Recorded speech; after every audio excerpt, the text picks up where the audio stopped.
오늘 저희가 함께 살펴볼 자료는요. 당신은 복덩어리입니다. 라는 제목의 한영 병기 문서입니다. 네. 이게 보니까 한국에 오신 디아스포라 청년들, 그분들을 염두에 두고 만든 것 같아요. 네, 그런 느낌이 강하죠. 환영 메시지로 시작해서 기독교 신앙을 통해 뭐랄까 참된 행복과 축복을 찾는 길, 네, 이걸 제시하고 있더라고요. 맞아요.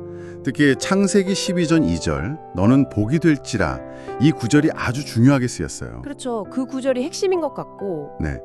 그래서 이 자료가 어떤 메시지를 전하려고 하는지 특히 좀 새로운 환경에 있는 청년들한테 어떤 의미로 다가갈 수 있을지 그 이야기 흐름을 중심으로 한번 깊이 들여다보죠. 좋습니다.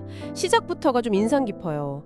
한국에 온 게 그냥 우연이 아니다. 하나님이 당신을 위한 좋은 계획을 갖고 계신다. 뭐 이런 메시지잖아요. 네.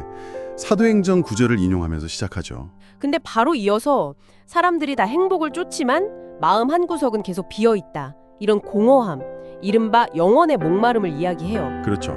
그 부분이 흥미로워요. 우리는 행복을 위해 많은 것을 추구합니다. 하지만 마음의 공허함은 쉽게 채워지지 않습니다. 이 문구가 딱 나오는데 이사야서 인용하면서 이 갈증을 해소하라고 초대하는 거죠. 맞아요. 그러니까 보편적인 감정, 그 채워지지 않는 갈망 있잖아요. 그걸 바로 영적인 목마름이라고 딱 규정하고 해답은 신앙 안에 있다.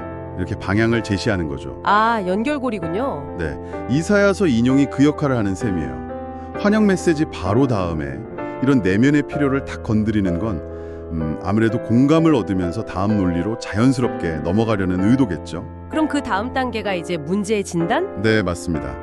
그 공허함의 근본 원인을 이제 신학적으로 설명을 해요. 어떻게 설명하나요? 일단 하나님이 세상을 창조하셨고 또 인간을 그분 형상대로 만드셨다. 이런 긍정적인 배경에서 시작하는데요. 네네. 근데 핵심은 이거예요. 인간의 죄가 하나님과의 관계를 끊어버렸다. 이 진단인 거죠. 아, 죄 때문에 관계가 단절됐다. 네. 이사야서 59장 2절을 딱 인용하면서요. 너희 죄악이 너희와 너희 하나님 사이를 갈라놓았고 이걸로 분리 상태를 명확히 하는 거예요. 꽤 직접적이네요. 그렇죠. 그리고 로마서 9절들을 더해서 죄의 결과는 결국 사망, 그러니까 영적인 죽음이다. 이렇게 문제의 심각성을 부각시키고요. 처음에 따뜻하게 환영해놓고 갑자기 죄와 사망이라니 좀 강하게 느껴질 수도 있겠어요. 그럴 수 있죠. 그럼 이 심각한 문제에 대한 해결책은 뭔가요? 아주 명확하게 제시합니다. 바로 예수 그리스도죠. 아, 역시. 네, 요한복음 3장 16절 그 유명한 구절 있잖아요. 하나님이 세상을 이처럼 사랑하사 독생자를 주셨으니 네, 들어봤어요. 이는 그를 믿는 자마다 멸망하지 않고 영생을 얻게 하려 하심이라. 이게 그냥 중심 메시지예요. 그러니까 앞서 말한 문제, 하나님과의 분리, 죽음, 이걸 예수님의 사랑과 희생으로 해결하고 영생이라는 새로운 가능성을 얻는다, 이 말이군요. 정확합니다.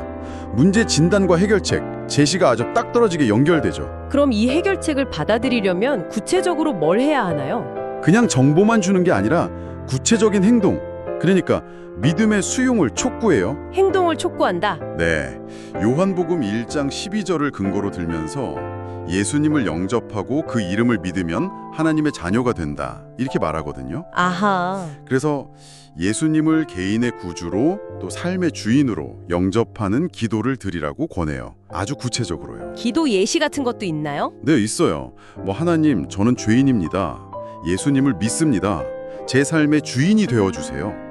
이런 식으로 아주 간결하고 실질적인 기도문을 제시하죠. 정말 길 안내처럼 구체적인데요. 그럼 이 행동을 하면 뭐가 달라진다고 하나요? 네, 이 결단을 통해서 새로운 시작이 가능하다. 이렇게 말합니다. 새로운 시작? 네, 고린도후서 5장 17절 옛것은 지나갔으니 보라 새 것이 되었도다.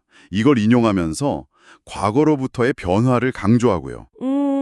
또 요한복음 10장 10절을 통해서 예수님이 주시는 풍성한 생명을 얻게 된다고 약속합니다. 결국 개인의 결단이 삶의 근본적인 변화를 가져온다는 메시지죠. 그럼 믿음을 받아들인 다음에는요. 그 이후의 삶은 어떻게 그려지나요? 마지막으로 믿음 이후의 지속적인 삶의 모습을 제시하는데요. 네. 데살로니가 전서 말씀, 항상 기뻐하고 쉬지 말고 기도하고 범사에 감사하라. 이런 태도를 권장하고요. 아, 그 구절도 유명하죠. 네, 그리고 혼자가 아니라 복음 중심의 공동체 안에서 함께 배우고 성장하면서 주님과 동행하는 삶.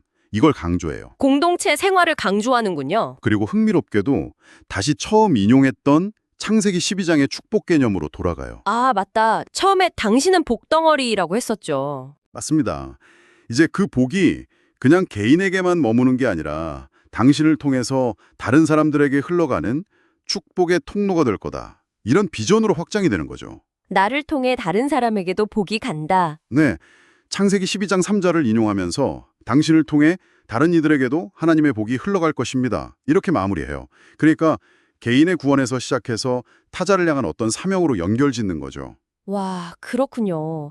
개인적인 여정에서 시작해서 공동체, 그리고 더 나아가 세상 속 역할까지 이야기가 이렇게 딱 마무리되네요. 네, 그렇죠. 오늘 살펴보니 당신은 복덩어리입니다. 자료는 정리해보면 개인의 내면적 갈망에서 출발해서 기독교 신학의 틀 안에서 문제를 진단하고 또 해결책을 제시하고 네, 예수 그리스도라는 해결책이죠. 그렇죠. 그리고 구체적인 결단을 촉구하고 결국에는 새로운 삶의 방식, 또 다른 사람에게 축복이 되는 존재로 변화하는 여정, 이걸 아주 명확하게 제시하고 있어요. 맞습니다.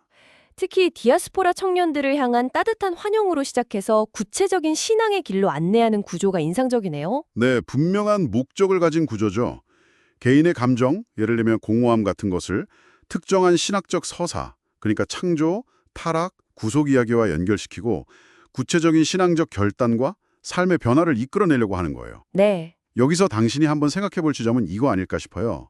이 자료처럼 개인의 경험이나 어려움을 어떤 거대한 신적인 계획, 또 구원의 이야기 속에 이렇게 배치하는 방식이요. 네. 이게 특히 디아스포라 청년들처럼 새로운 문화적 사회적 환경 속에서 정체성을 형성하고 또 삶의 의미를 찾아가려는 분들에게 과연 어떤 영향을 미칠 수 있을까? 아, 의미 부여의 버식이 미치는 영향? 그렇죠.